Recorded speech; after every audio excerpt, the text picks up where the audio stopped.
The anonymous email hit my inbox at 12:01 a.m. with the subject line, "Your wife's revolution." I was sitting in my home office in Portland, cross-referencing shipping manifests for a container that had gone missing somewhere between Busan and Long Beach. 3 monitors glowed in the dark. My coffee had gone cold 2 hours ago. Riley was asleep upstairs, or so I thought. I almost deleted it. Almost. But something about the precision of that timestamp made me click. Spammers don't schedule their garbage for exactly midnight. This was deliberate, calculated, the kind of timing that spoke to someone who wanted to mark a moment. The email contained 3 attachments. The first was a PDF, a 20-page manifesto titled "The New American Compact, A Revolution of Hearts and Minds." Dense political theory, the kind of thing that would make most people's eyes glaze over in 3 seconds flat. But in the margins, handwritten notes. Riley's handwriting. I'd know it anywhere, the way she looped her Y's, the aggressive slant of her capitals. "Free love is the ultimate political act," one note read. "Travis is right. Traditional structures are the enemy of progress." Travis. I kept scrolling. The second attachment was a series of photographs. Riley at what looked like a cabin in the woods. Riley holding a glass of wine, laughing at something off camera. Riley with her hand on the chest of a man I'd never seen before. Tall, athletic build, salt and pepper beard, the kind of face you'd put on a campaign poster. In one photo, they were kissing. In another, her head was resting on his shoulder in a way that spoke to something far beyond a professional relationship. The third attachment gutted me. Bank statements, donation records, $15,000 from our joint savings account, transferred in increments of $2,000 over the past 7 months to something called the Progressive Future Coalition. I sat there in the blue glow of my monitors, and I felt something shift in my chest. Not sadness. Not yet. Something colder. The same feeling I get when a shipping container's numbers don't add up and I know someone's running a scam. I called up the email headers and started tracing the IP address. My name is Connor Walsh. I'm 36 years old. I've spent 14 years in shipping logistics, which means I've spent 14 years catching people who think they're smarter than the system. I've tracked containers across 6 continents. I've unraveled invoice fraud that would make your head spin. I've testified in federal court about shipping manipulation schemes that cost companies hundreds of millions. And in 8 years of marriage, I never once suspected my wife. Riley and I met at a fundraiser for an environmental nonprofit. She was 25, fierce, passionate about everything. Grant writer by trade, activist by temperament. She'd talk about systemic change and grassroots organizing while I talked about container waits and port delays. We shouldn't have worked, but somehow we did. Or I thought we did. We have a daughter, Emma. 8 years old with her mother's dark hair and my stubborn streak. She's the reason I didn't throw my laptop across the room that night. The reason I didn't march upstairs and demand answers. Emma was sleeping down the hall. Whatever came next, she wasn't going to wake up to her parents screaming. Instead, I did what I do best. I followed the money. The IP address traced back to a residential VPN, which was frustrating but not surprising. Whoever sent this wanted to stay hidden. But the donation records, those were real. I logged into our bank account and confirmed every transfer. 7 payments, each one listed as a charitable donation, each one made when I was traveling for work. The first transfer happened 8 months ago. May 14th. I pulled up my calendar. That weekend, I was in Singapore, negotiating port fees for a container ship that had missed its window by 72 hours. The pattern was unmistakable. Every time I left town, money disappeared. The Progressive Future Coalition had a website. Slick, professional, mission statement about empowering everyday Americans to reclaim their democracy. A board of directors that included community organizers, university professors, and one name I actually recognized, Senator Patricia Flynn, Oregon's senior senator, running for re-election in a race that every poll called a toss-up. I dug deeper. The coalition's 990 forms were public record. I pulled up their financial disclosures and found exactly what I expected to find. Carefully constructed vagueness. Program expenses that didn't quite add up. Administrative costs that seemed impossibly low. Vendor payments to companies that barely existed. I'd seen this pattern before, in shipping. Shell companies layered on top of shell companies, each one just real enough to pass a casual inspection. But the invoices always had tells. Addresses that mapped to empty lots, phone numbers that rang to voicemail, email domains registered 3 days before the first payment. The Progressive Future Coalition wasn't a nonprofit. It was a washing machine. At 3:47 a.m., I found Travis. Travis Kent.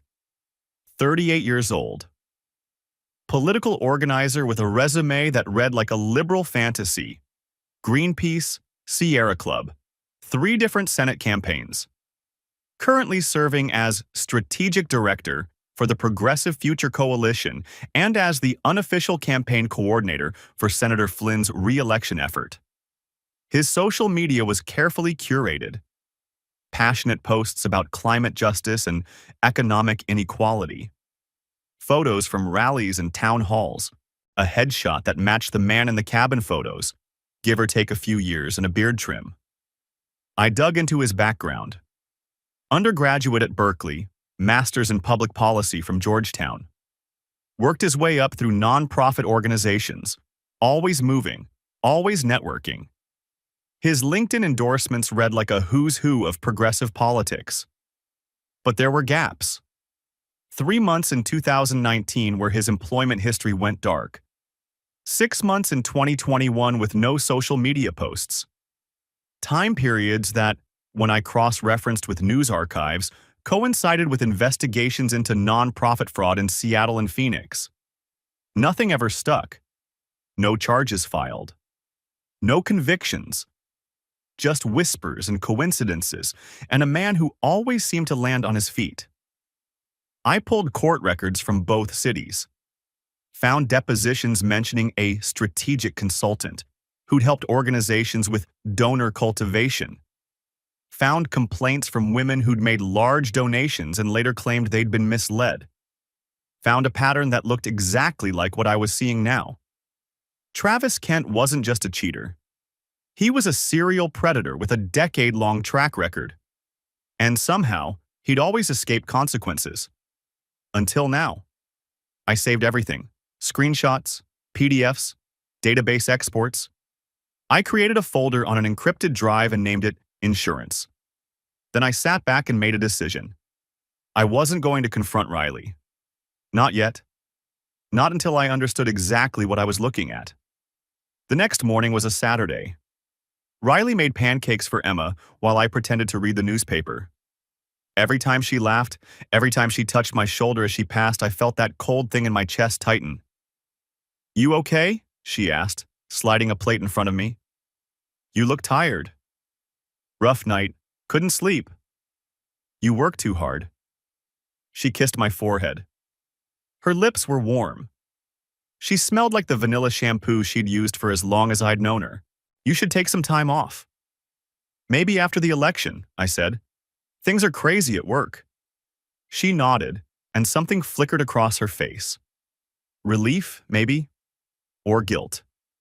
It was gone too fast to identify. "I might have to go to Seattle next weekend," she said, pouring syrup for Emma. "There's a grant workshop.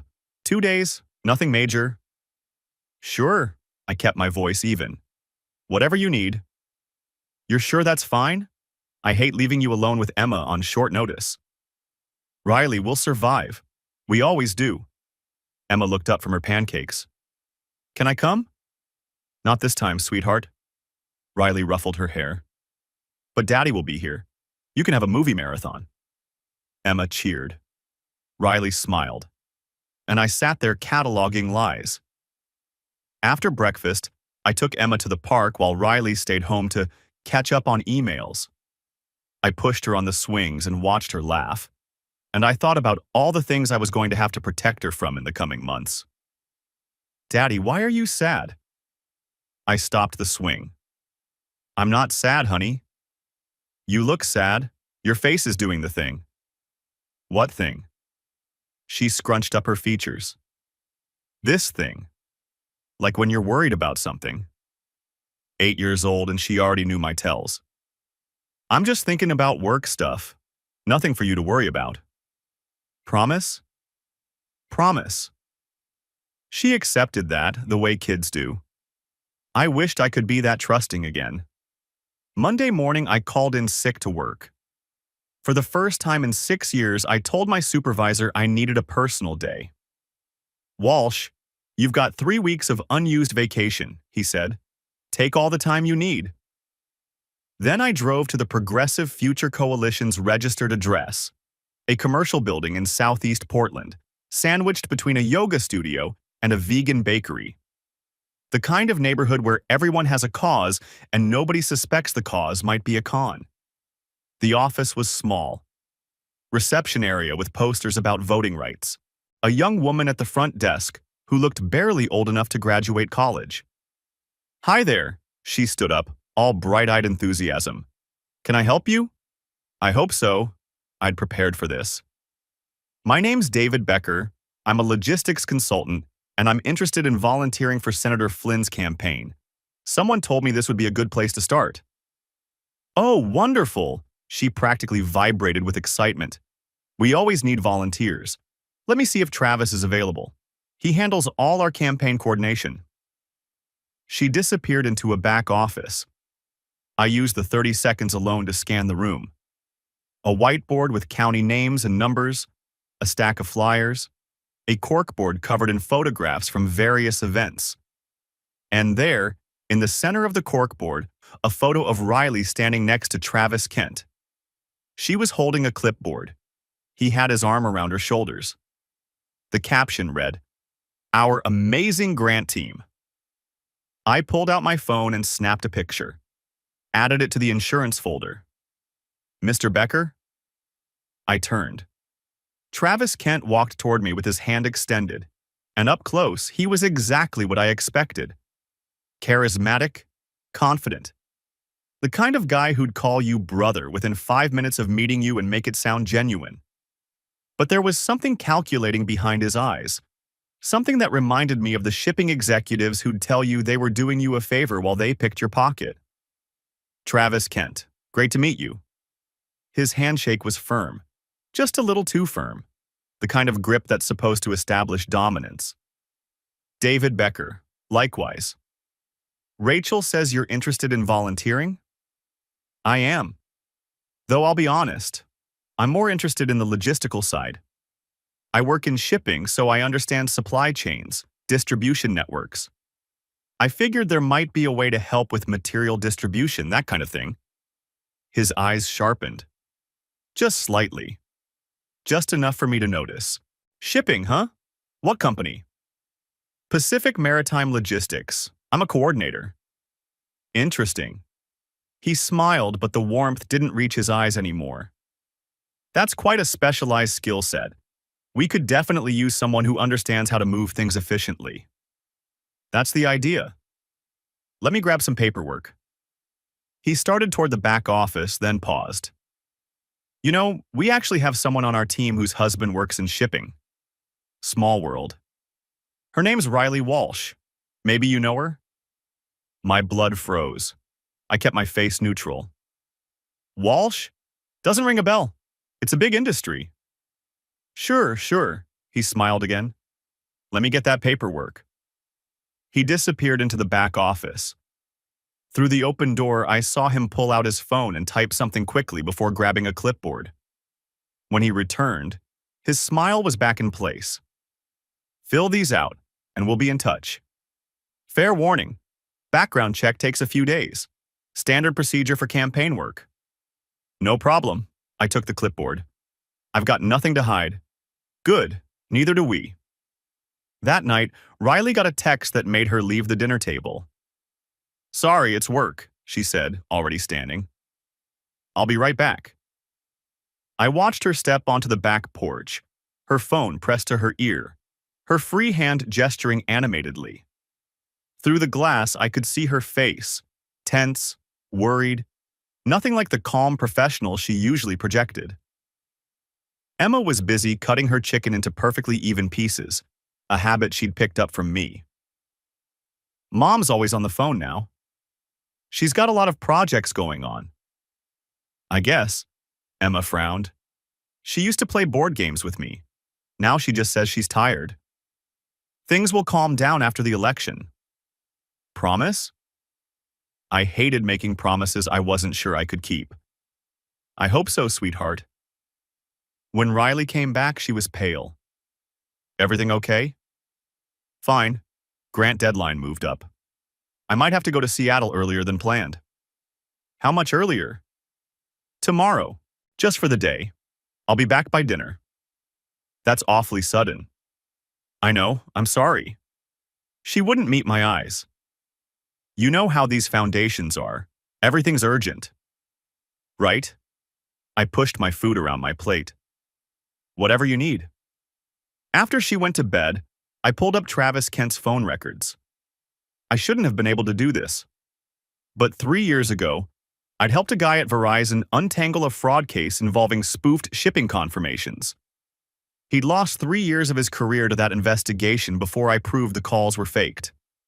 He owed me a favor, a big one.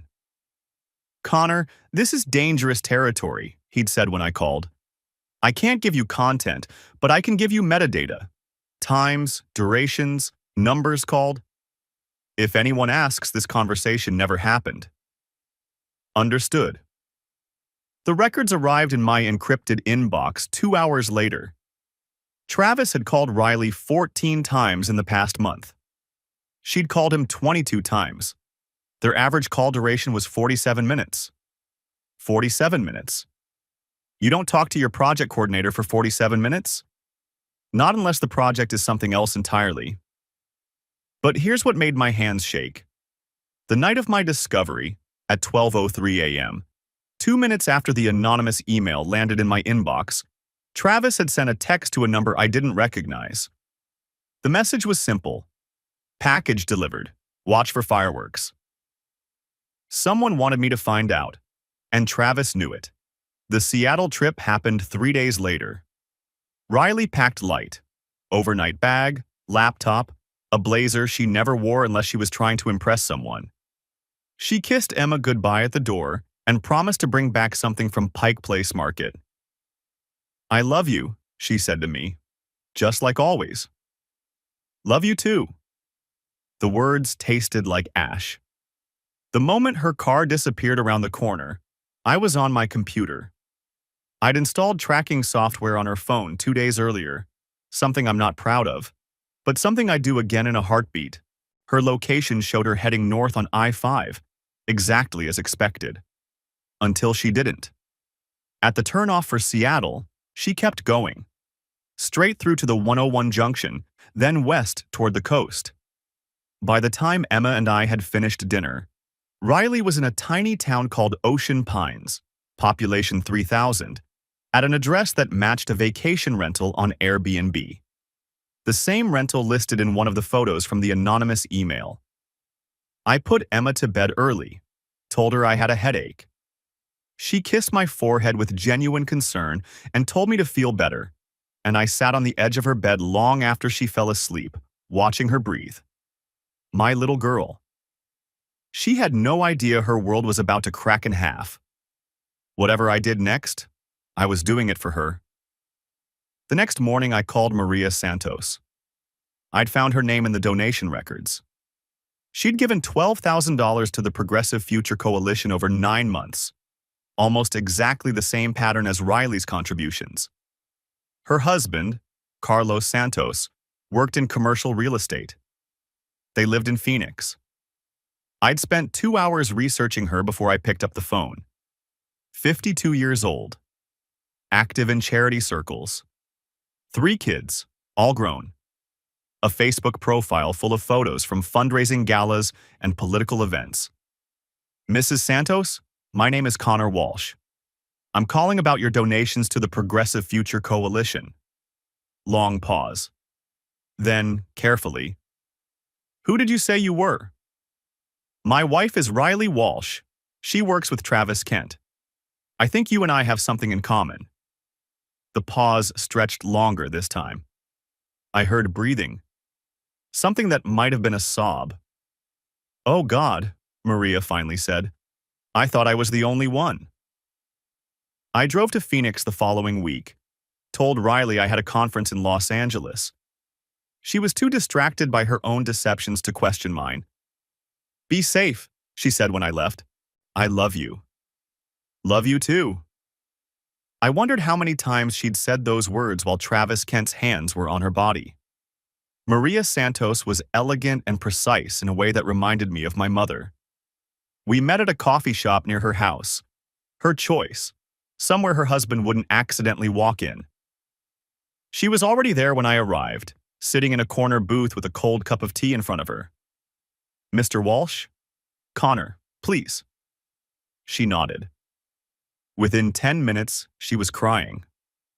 Carlos doesn't know, she said, about any of it. I was going to tell him, but then everything got so complicated, and I didn't know how to explain. Tell me about Travis. She wiped her eyes with a napkin. He showed up at a charity event I was helping coordinate. American Heart Association Gala, 600 people. He was charming, knew all the right things to say, made me feel like I was part of something important. What kind of something? Political change. Real change, not the lip service kind. He talked about building a movement from the ground up. Said my connections in real estate could help identify properties for community organizing centers. And the donations? He said they were building something. A new kind of politics. Grassroots, authentic. She laughed bitterly. I was so stupid. 18 years of marriage, and I threw it away for a con man with a good speech. You're not stupid. These people are professionals. The worst part? She looked at me with red-rimmed eyes. He kept saying it was about more than just politics. That traditional relationships were holding us back. That real revolutionary love transcended marriage. The manifesto, the handwritten notes. Free love is the ultimate political act. Did you sleep with him? She nodded. Twice, at his cabin. He has this place on the coast. Oregon coast, Ocean Pines. Her face went pale. You've been there? No, but my wife has. Maria wasn't the only one. Over the next 2 weeks, I found 4 more women. Seattle, Denver, Sacramento, Houston. All married to men in specific industries: construction, banking, pharmaceutical distribution, government contracting. All targeted through charity events and political organizing. All manipulated into affairs and donations that funneled money into Travis Kent's network.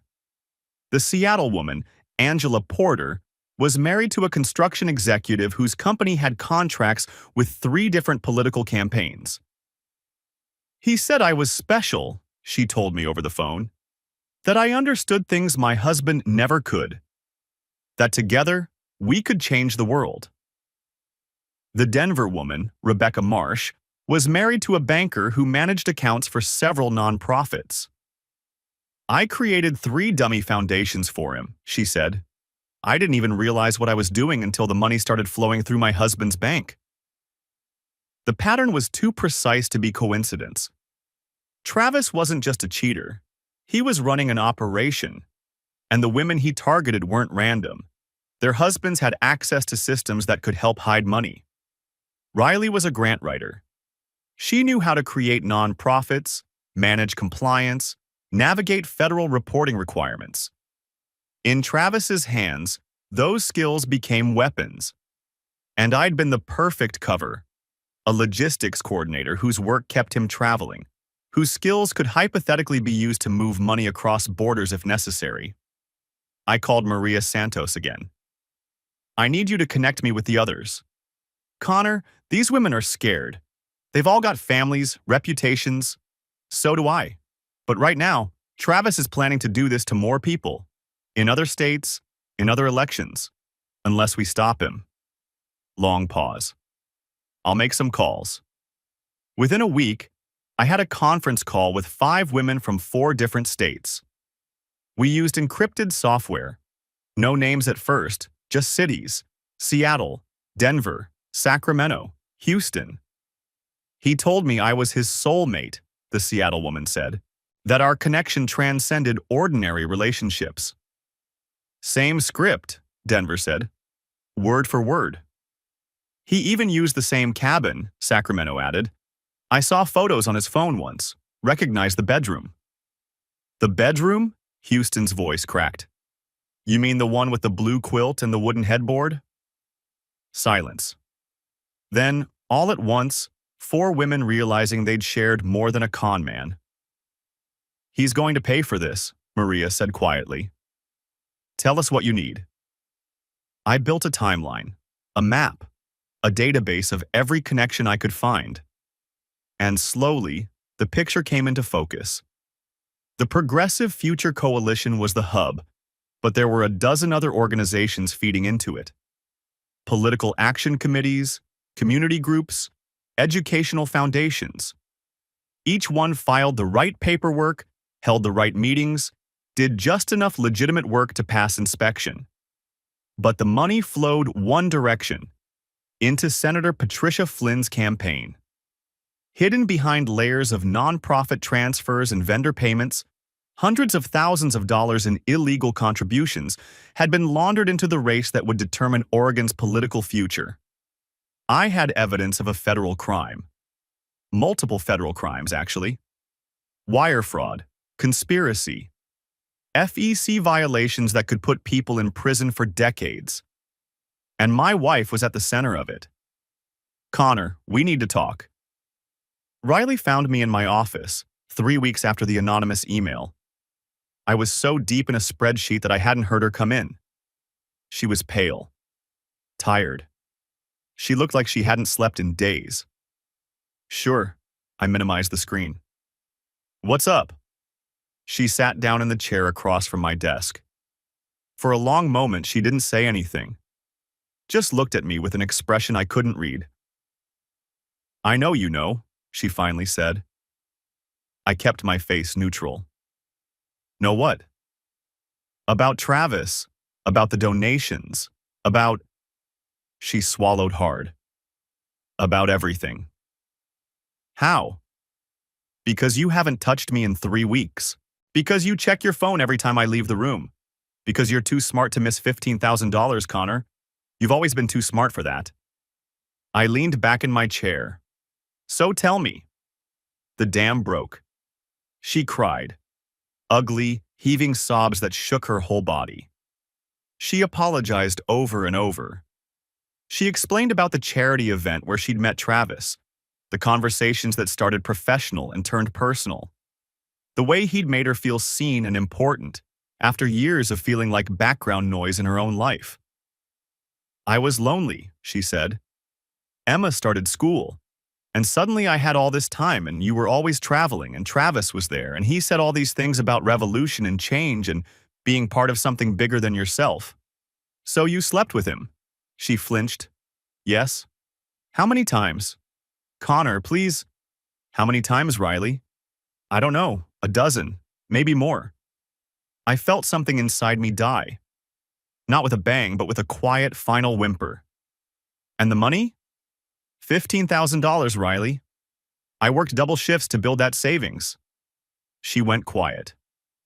Riley. It started small, she whispered. 500 here, 1,000 there. He said it was going to community organizing, youth outreach programs, voter registration drives. And you believed that? Why wouldn't I? I've spent my entire career funding programs like that. I know what legitimate nonprofits look like, Connor. This looked real. Because you made it look real. She flinched like I'd slapped her. I didn't know. Not at first. When did you know? 3 months ago, maybe 4. She rubbed her eyes. I started noticing discrepancies in the grant applications. Numbers that didn't add up. Vendor payments to companies I couldn't verify. And you didn't say anything? I was already in too deep. The donations from our account. The forms I'd signed. Travis said if I tried to back out, he'd make sure I went down alone. Her voice broke. He recorded us, Connor. He has videos, photos, things that would destroy me. Things that would destroy our marriage, you mean? Our marriage was already… She stopped. Already what? I don't know. I thought you'd stopped seeing me, really seeing me. You were always traveling, always working, and when you came home you were tired and distracted, and Emma took up whatever energy you had left. So this is my fault? No. God, no. She reached for my hand. I pulled away. This is my fault. All of it. I made terrible choices and I hurt you and I hurt Emma, and I don't know how to fix any of it. He said it was for the movement. Her voice was barely audible. That we were building something real. I didn't ask questions. I should have, but I didn't. You created non-profit organizations. You wrote grant applications for shell companies. You helped launder money into a federal election. She looked up, startled. How do you… Because I'm good at my job, Riley. And you just admitted to multiple felonies. The color drained from her face. I didn't know. She was shaking now. I swear, Connor, I didn't know what he was really doing. I thought it was legitimate. I thought we were helping people. You forged my signature on donation forms. He made me. He said if I didn't cooperate, he'd tell you about us. He said he'd destroy our family. And now? She buried her face in her hands. He called yesterday. Said I need to help with one more project before the election. Said if I don't, he has evidence that could send me to prison. She looked up at me, mascara running down her cheeks in dark streams. Connor, I don't know what to do. I'm scared. I'm so scared. I should have felt sympathy. Maybe I did, somewhere beneath the anger and the betrayal and the cold calculation that had taken over my brain. But mostly what I felt was clarity. I do, I said. I know exactly what to do. The anonymous email came from Jennifer Kim. I found her through process of elimination, the only person with access to Travis's files who'd recently stopped appearing in his social media posts. Former girlfriend, former true believer, current whistleblower. We met at a diner in Bend, 3 hours east of Portland. Neutral territory, far from anyone who might recognize either of us. She was small and fierce, with the kind of intensity that probably made her terrifying in an argument. She was already in a booth when I arrived, nursing a cup of black coffee and watching the door like she expected someone to walk in with a gun. Mr. Walsh? Connor. I slid into the seat across from her. And you're Jennifer. In the flesh. She didn't smile. I wasn't sure you'd actually come. You sent me evidence that my wife is sleeping with a federal criminal. I'd say that warranted a meeting. Fair point. She pulled out a thumb drive and slid it across the table. This is everything. 8 months of documentation, bank records, email chains, meeting notes, audio recordings, everything I could get my hands on without raising suspicion. Why didn't you go to the authorities? Because I needed to be sure. She leaned forward, keeping her voice low even though the diner was nearly empty. You don't know Travis like I do. He's careful, paranoid even. He never puts his name on anything that matters, never signs documents himself, never leaves a clear trail. Then how do you have all this? Because for 2 years, I was the one keeping his secrets. I managed his schedule, screened his calls, handled the administrative side of his consulting business. She made air quotes with her fingers. I saw everything, Connor. The women he targeted, the way he'd researched their husbands before making his move, the spreadsheets he kept tracking donations and disbursements. You were his girlfriend. I was his accomplice. There's a difference. She looked down at her coffee. I didn't understand what I was part of until it was too late, and then I was trapped, just like everyone else. What changed? He moved on, found a new assistant, a younger one. Her jaw tightened.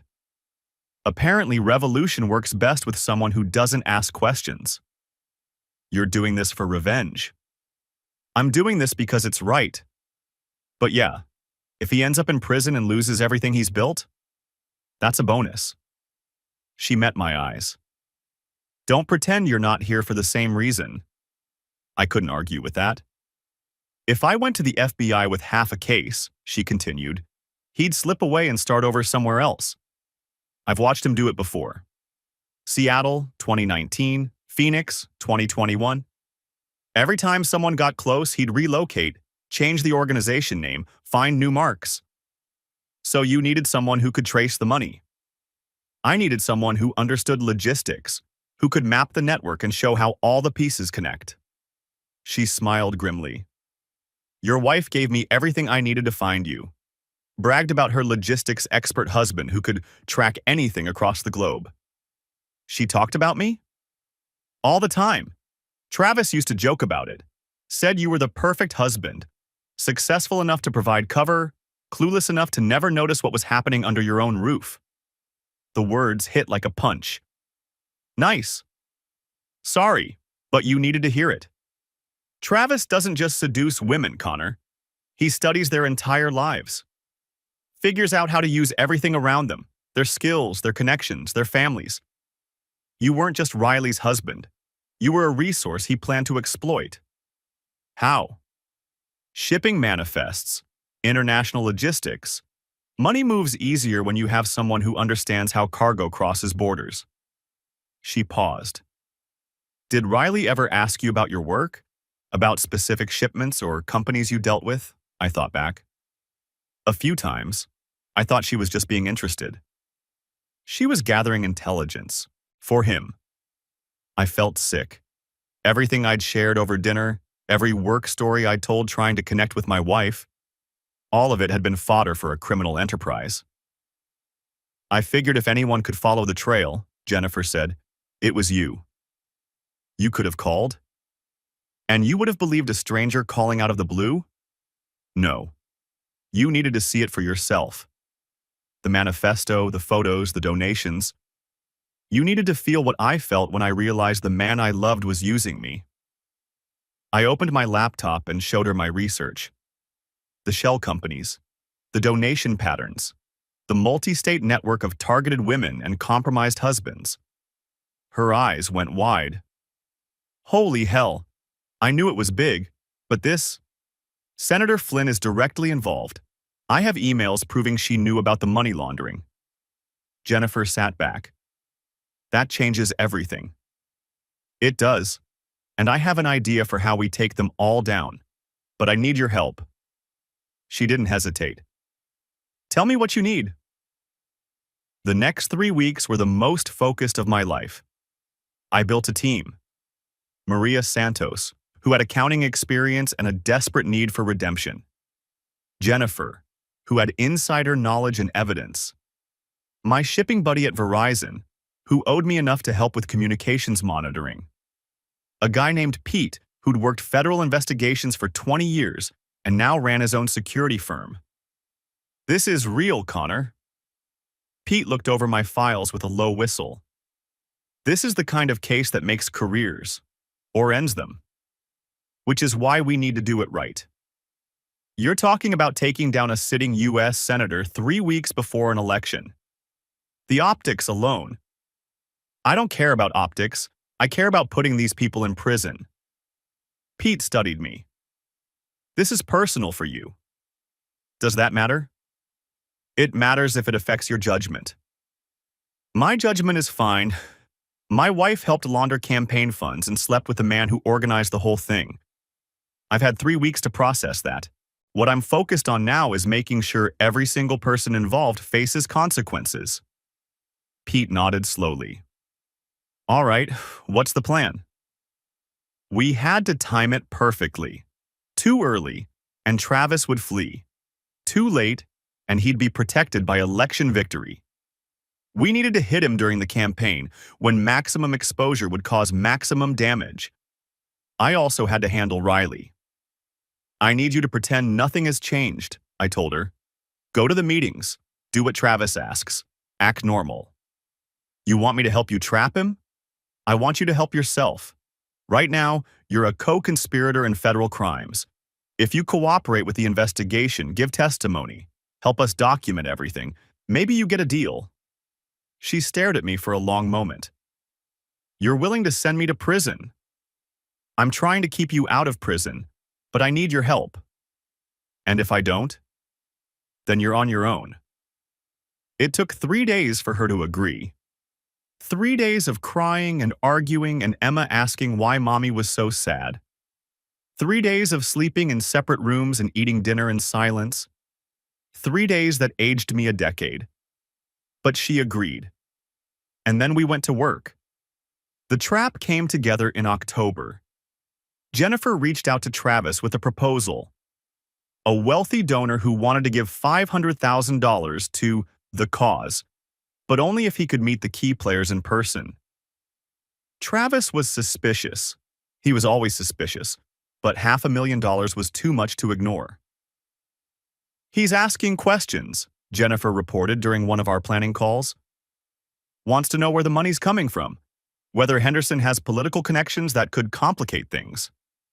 Henderson was our fake donor, undercover agent Marcus Williams, who'd spent 6 years in white-collar crime before transferring to political corruption. He looked like money, talked like money, had a backstory so detailed it would hold up under anything short of a full background investigation. Tell him Henderson's clean, I said. Old tech money, no prior political involvement, just a rich guy who wants to make a difference. Travis will check. We know. The FBI set up a shell company, fake LinkedIn, business registrations going back 5 years. If he digs, he'll find exactly what he expects to find. And if he digs deeper, then we deal with it. I paused.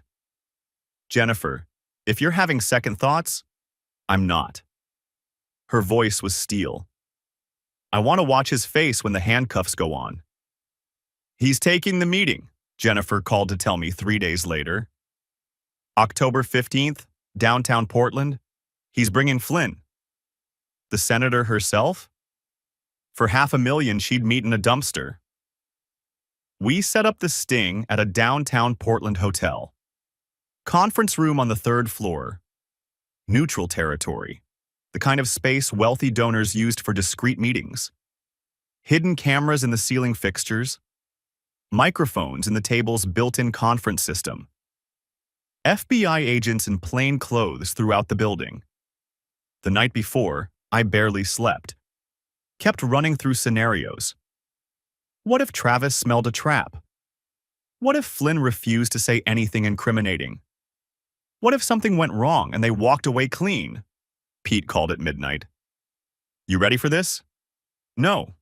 Good. Means you're taking it seriously. He paused. Connor, whatever happens tomorrow, you did good work here. This case is solid. Even if they don't take the bait, we've got enough to make their lives very uncomfortable. I don't want uncomfortable. I want prison. So do I. Get some sleep. You'll need it. I had FBI contacts through Pete. 2 agents who'd been building a case on campaign finance violations for years, but never had enough evidence to move. When I showed them what we'd compiled, Agent Williams nearly knocked over his coffee. This is the entire network, he said, scrolling through my database. Do you have any idea what you've done? I traced some shipping containers. You mapped a criminal conspiracy that stretches across 4 states. This is RICO territory. This is career-making stuff. So you'll move on it? Williams looked at his partner, Agent Hendricks. They had a silent conversation that lasted about 3 seconds. We'll need to coordinate with the FEC, Justice Department. This is above our pay grade by about 6 levels. But you'll move. Mr. Walsh, if this evidence holds up, we'll move like you've never seen. But I need you to understand something. Once this starts, there's no stopping it. Your wife, the other women, they're all going to be caught up in this. I know. And you're okay with that? My wife made her choices. I'm making mine. October 15th. I watched from a surveillance van parked across the street from the hotel. 3 monitors showed feeds from cameras we'd placed in the conference room. FBI agents in plain clothes sat at the bar, in the lobby, at tables in the restaurant. Travis arrived at 11:47 a.m. in a gray suit that probably cost more than my car payment. Senator Flynn arrived 12 minutes later, flanked by 2 aides who looked nervous enough to bolt at any moment. Our fake donor, an undercover agent named Marcus, was already waiting. "Senator, thank you for coming," Travis said as they sat down. "I know this is unusual, but Mr. Henderson's support could make a real difference in these final weeks." Flynn nodded. She was smaller in person than she looked on television, but there was a hardness in her eyes that cameras didn't capture. This was a woman who'd clawed her way to power and wasn't about to let anything threaten it. "Mr. Henderson, thank you for your generosity, though I must say, I'm curious why you insisted on meeting in person."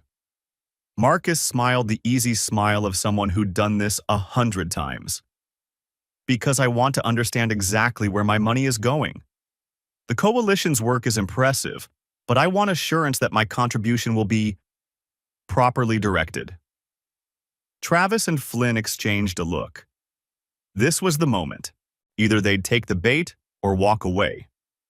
"We have a very effective system," Travis said carefully. "Multiple channels that ensure maximum impact while maintaining appropriate legal distance from the campaign." Meaning? Meaning your $500,000 will reach its intended purpose without creating any awkward paper trails. Flynn leaned forward. "I want to be clear, Mr. Henderson. I have no direct involvement with the coalition's finances. I simply support their broader mission." "Of course," Marcus nodded. "Plausible deniability. I respect that. But Travis, I'll need to see the pathway before I write any checks. Names, accounts, the full structure." Travis hesitated. In the van, I held my breath. He looked at Flynn. She gave him an almost imperceptible nod. "All right." He pulled out his laptop. "Let me show you how it works." For the next 20 minutes, Travis Kent laid out the entire money laundering operation on camera.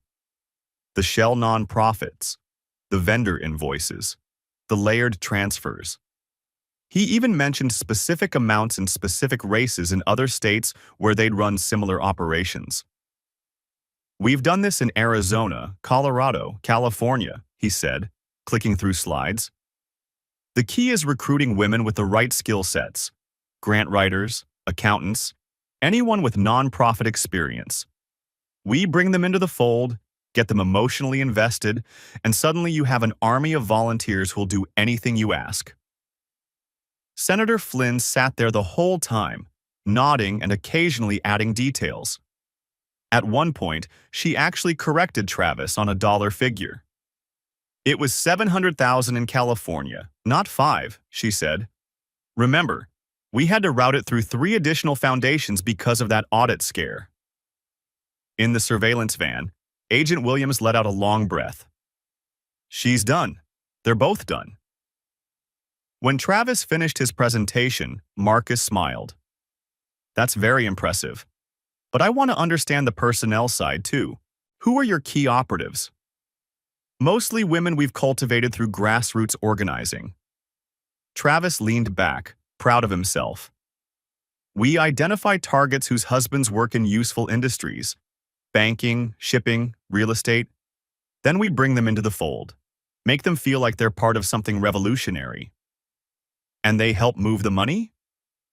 "They help legitimize it, create the paperwork, manage the compliance. Most of them don't even know what they're really doing." He laughed. "Love is a powerful motivator.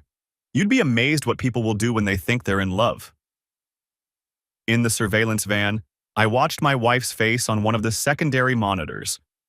She was in the next room, waiting with FBI agents, listening to every word. The color had drained from her cheeks. "Very impressive, Mr. Kent." Marcus stood up. "I've heard enough. Travis frowned. The contribution? Won't be coming from me. Marcus pulled out his badge. FBI. You're under arrest for wire fraud, conspiracy to commit money laundering, and violations of federal election law. The doors burst open. Agents flooded the room like water through a broken dam. Travis tried to run and got 2 steps before 3 agents tackled him. Senator Flynn sat frozen, her face a mask of shock and fury. "This is entrapment," she screamed. "I want my lawyer. This is a political hit job." Marcus cuffed her himself. "Ma'am, you just spent 20 minutes explaining your criminal conspiracy on camera. Save the speeches for your trial." I watched it all from the van. 14 agents, 1 senator in handcuffs, 1 political operative face down on the carpet, his expensive suit getting ruined. "Target Alpha secure," a voice crackled over the radio. "Target Bravo secure. Building is clear." Agent Williams appeared on screen, looking into the camera with a nod. We'd done it. And in the next room, my wife, crying as she realized exactly how badly she'd been played. I went inside after the arrests were processed, found Riley sitting in a conference room with 2 FBI agents and a glass of water she hadn't touched. Her makeup was ruined. Her hands were shaking. "Connor." She stood when I walked in. "Connor, I'm so sorry. I never meant—" "I know. They're saying I could go to prison. Years. They're saying I helped launder money and I didn't even—" She broke down again. I looked at Agent Williams. "Is she being charged?" "That depends on her cooperation level. Right now, we're classifying her as a witness, not a defendant. But that could change." "It won't." I turned to Riley. "You're going to tell them everything. Every meeting, every document, every conversation. You're going to testify, and you're going to help them take down everyone involved." "I will. I swear I will." She grabbed my arm. "Does this mean you forgive me?" I didn't answer. I wasn't sure I knew the answer. "Agent Williams, I assume you have this under control." "Yes, sir. We'll be in touch about next steps." I walked out of the hotel into the October air. My phone was blowing up. Texts from Maria, from Jennifer, from the other women across the country who'd helped make this possible. Victory messages. Congratulations. But I didn't feel victorious. I felt hollow. Somewhere back in that hotel, my wife was confessing to federal agents about her affair with a con man and her role in a multi-state fraud scheme. In a few hours, our faces would be all over the news. Emma would have questions I didn't know how to answer. I'd won. But it didn't feel like winning. The raids happened simultaneously across 4 states. Phoenix, where Maria Santos's testimony led to the arrest of 2 nonprofit directors and the seizure of 3 bank accounts. Seattle, where Angela Porter had flipped and helped bring down a state senator who'd been running a parallel scheme. Denver and Sacramento, where shell companies collapsed like dominoes and accountants scrambled to cut deals. By the end of the day, 12 people were in federal custody. The Progressive Future Coalition's assets were frozen. Senator Flynn's campaign was over. The media went insane. Every network led with the story. Multi-state campaign finance conspiracy uncovered. Senator Flynn arrested in fraud scheme. Grassroots organization revealed as money laundering front. Reporters camped outside our Portland house for 3 days. I kept Emma home from school, watching cartoons in the living room while satellite trucks lined our street. She didn't understand what was happening. I told her there was a big story and our family was part of it, but the details were for grown-ups. Is Mom in trouble? Mom made some mistakes. She's working with the police to fix them. Will she go to jail? I don't think so, but things are going to be different for a while. She accepted that the way kids do, with confusion and trust and a child's faith that adults would somehow make things right. My name didn't appear anywhere in the coverage. Neither did Jennifer's or Maria's or any of the other women who'd helped bring Travis down. We were anonymous sources and whistleblowers and concerned citizens. That was fine with me. I didn't need credit. I needed justice. Maria called that night from Phoenix. "We did it," she said. "Connor, we actually did it. We did. Carlos knows now. Everything. I couldn't keep it from him anymore." "How'd he take it?" "Better than I expected. Worse than I hoped." She paused. "We're in counseling. He's trying to understand. I don't know if we'll make it, but at least we're trying. That's all anyone can do. Thank you, Connor, for giving me a chance to make things right. I know it doesn't undo what I did, but it matters. It all matters." I hung up and sat in my dark living room, listening to the sound of my daughter sleeping upstairs. Outside, the satellite trucks had finally left. Tomorrow, there would be more questions, more lawyers, more rebuilding to do. But tonight, there was silence. And in that silence, something like peace. The trials took 8 months. I attended every day of Travis Kent's hearing. Sat in the back of the courtroom, watching him in his orange jumpsuit, listening to prosecutors lay out the case I'd helped build. The manifesto, the shell companies, the network of women he'd manipulated across 4 states. His defense attorney tried everything: entrapment, political persecution, selective prosecution. None of it stuck. Mr. Kent deliberately targeted vulnerable women to advance a criminal conspiracy, the prosecutor said in closing arguments. He weaponized intimacy. He exploited trust.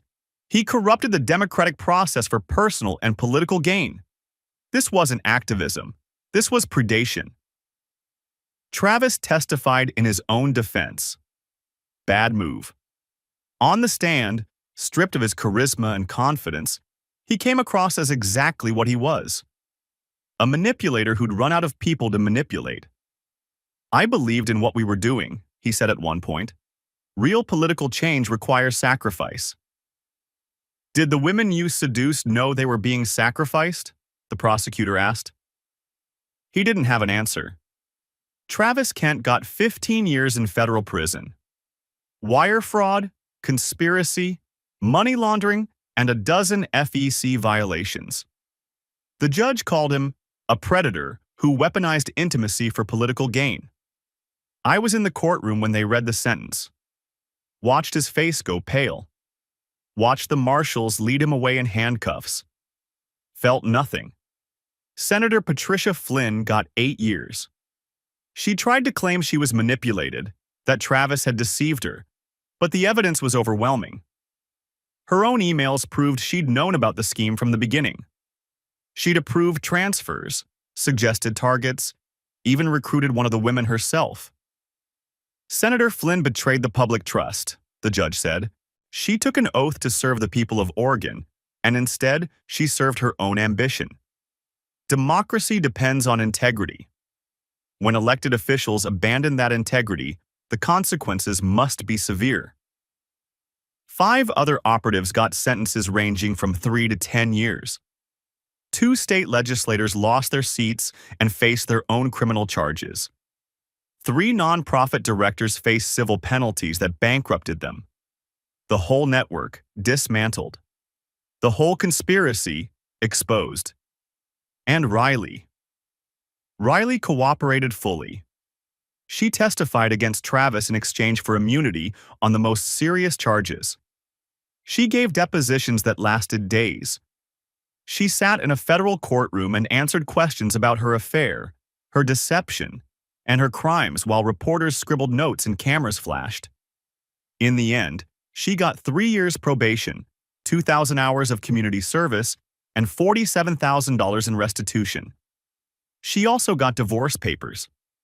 I filed on a Tuesday morning, exactly 1 year after the anonymous email. The paperwork was straightforward.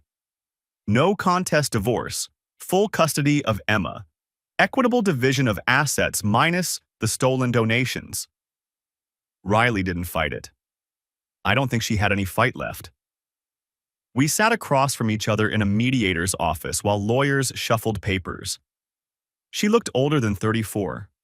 tired, beaten. The woman I'd married, the one who'd danced with me at our wedding, who'd cried when Emma was born, who'd once stayed up all night helping me prepare a presentation, that woman was gone, replaced by someone I didn't recognize. These are the custody terms, my attorney said, sliding papers across the table. Full physical custody to Mr. Walsh. Mrs. Walsh receives supervised visitation every other weekend, pending completion of probation requirements. Riley's attorney leaned in. My client would like to request... I'll sign it, Riley said quietly. Her attorney looked shocked. Riley, we should at least negotiate. I'll sign it. Connor's right. Emma needs stability. I can't give her that right now. The room went quiet. I'd expected a fight, prepared for one. This felt worse somehow. I'm sorry, she said, for maybe the 100th time. I know that doesn't mean anything, but I'm sorry. I know. I was stupid. I was lonely, and I was stupid, and I let him convince me that what we had wasn't enough, that I deserved something more exciting, something that made me feel alive. She laughed bitterly. Turns out feeling alive isn't worth much when you're facing federal charges. You did deserve something more. I signed the custody agreement. Just not what he was selling. What happens now? Now we sign these papers. You do your community service. I take Emma to DC. I looked at her. And we figure out how to explain to our daughter that her family fell apart because her mother made choices she can never take back. Connor, I'm not saying that to hurt you. I'm saying it because it's true. Emma's going to have questions. About us, about what happened, about why we're not together anymore. And I'm going to have to find answers that don't destroy her image of you. Why would you do that, after everything I've done? Because she's 8 years old, Riley. She doesn't need to know her mother slept with a criminal and helped launder campaign funds. She needs to know her parents love her, even if they can't love each other anymore. Riley wiped her eyes. You're a better person than I deserve. Probably, but that's not why I'm doing it. She reached across the table and touched my hand. Will you ever forgive me? I looked at her. The woman I'd loved for 8 years, the mother of my daughter, the person who'd betrayed everything we'd built together for a con man with a manifesto. Maybe, I said. Someday, but not today. The job offer came 3 months later. Federal Election Commission. Senior Investigator, Financial Crimes Division. The letter arrived on official government letterhead, addressed to me personally. Mr. Walsh, your work on the Flynn case has come to our attention. We would like to discuss a potential position within our organization. I called the number at the bottom. A woman named Director Patricia Reeves picked up on the second ring. Mr. Walsh, thank you for calling. I was beginning to think you were going to ignore us. I almost did. I'm not sure I'm cut out for government work. Based on your track record, I disagree. The Flynn investigation was the most comprehensive campaign finance case we've seen in 15 years.